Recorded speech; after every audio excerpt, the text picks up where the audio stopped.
Ang simula ng unang sulat ni Apostol San Pablo kay Timoteo.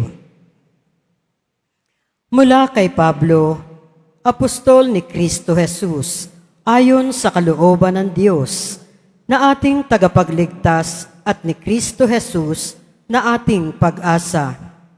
Kay Timoteo, na tunay kong anak sa pananampalataya, sumaiyo nawa ang pagpapala, habag at kapayapaan buhat sa Diyos Ama at kay Kristo Jesus na ating Panginoon.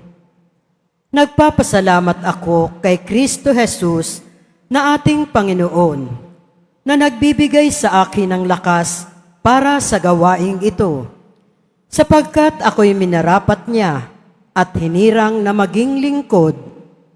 Hinirang niya ako upang maglingkod sa Kanya, bagamat nung unay nagsalita ako laban sa Kanya.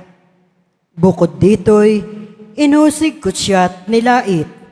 Sa gabila nito'y kinahahabagan ako ng Diyos, sapagkat hindi ko nalalaman ang aking ginagawa noong hindi pa ako naniniwala sa Kanya.